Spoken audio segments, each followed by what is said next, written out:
ஆண்டவர் திரும்பி வரதில்லை. தோத்து போன நீங்களும் திரும்பி இனிமேல் ஆட்சிக்கே வர முடியாது என்று தெரிஞ்சு போய் எங்க போனாலும் ஒப்பாரி வச்சிருந்தா என்னத்த சொல்றது? கிட்டத்தட்ட 1 மாசம் ஆயிடுச்சு. ஆனா இன்னமும் இவங்களோட அழுகையோட சத்தம் வந்து ஓஞ்ச பாடல. போற இடம் எல்லாமே கல்யாணத்துக்கு போனாலும் அழுகுறாங்க, கோவில் போனாலும் அழுகுறாங்க, எங்க போனாலும் அழுதுட்டு இருக்காங்க. பேசாம அழுக போட்டி எதுனா ஒரு விஜயனை வச்சாருன்னா கண்டிப்பா இவங்க தான் ஜெயிப்பாங்கன்னு நினைக்கிறேன். ஒருவேளை அப்படி இப்படி ஜெயிச்சு ஆட்சியில் வரலான்னு பிளான் பண்ணி வச்சிருக்காங்களா? ஓ, அதுதான் 6 மாசத்துல ஆட்சி கவுளுதுன்றது.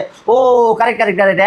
அப்ப நீங்க நைஜீரியாவுக்கு போங்க. நைஜீரியால இந்த மாதிரி ஒரு போட்டி வைக்கிறாங்களா? அதுல யாரோ ஒரு இளைஞர் வந்து ஜெயிச்சிருக்காப்லையா? அவங்களுக்கு டஃப் கொடுக்குற விதமா நீங்க போய் ஜெயிச்சீங்கன்னா அப்ப வேணா இங்க தமிழ்நாட்டில் எதனாச்சும் உங்களுக்கு மாற்றம் வருதான்னு பார்க்கலாம். அதாவது ஒரு மனுஷன் வந்து ஜெயிச்சுட்டான்னு இப்படியா ஏக்கர் கணக்கில் உட்காந்து அழுகுறது, அழுது அந்த ஏரியாவே தண்ணி குளமாகி போயிட்டு இருக்கிறது, இன்னமா வந்து அழுகாம தொடக்காம இருக்குதுங்க. இதுங்களெல்லாம் என்னத்த சொல்றது? மக்களுக்கு சிறப்பான பணியை, ஊழல் இல்லாத ஒரு அரசாங்கத்தை நீங்க ஆண்டு இருந்தீங்கன்னா மக்கள் உங்களை பாரபட்சம் பார்க்காம ஓட்டு போட்டு ஜெயிக்க வச்சிருப்பாங்க. ஆனா நீங்க அந்த மாதிரி பண்ணீங்களா? சொல்லுங்க, பண்ணீங்களா? இல்ல நலத்திட்டங்கள் கொண்டு வந்தீங்க, அதுல முழுக்க உங்களோட ஆதாயத்தை பேஸ் பண்ணி கொண்டு வந்தீங்க. இப்ப இதுக்கு கொந்தளிப்பானுங்க, விஜய்க்கு சப்போர்ட் பண்றியா, அப்படி பண்றியா, இப்படி பண்றியான்னு போங்கடா பைத்தியக்காரங்களா. அப்படியே வந்து கத்துவானுங்க, கத்துங்கடா எப்படி வேணா. நீங்க கத்துனாலும் கத்தாட்டே, இதுதான் உண்மை.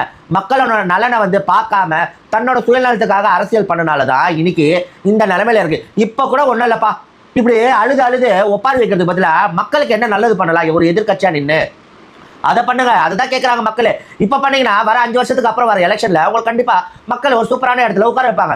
அதுவும் பண்ணாமல் மக்களுக்கு வந்து இடையூறு பண்ணுற எல்லா விஷயத்தையும் பண்ணுவாங்களாம், எல்லா கதையும் பண்ணிகிட்டே இருப்பாங்களா. ஆனால் மக்கள் வந்து உங்களுக்கு ஓட்டு போட்டு உட்கார வைப்பாங்களாம். நல்லா இருக்குல்ல பாஸ்?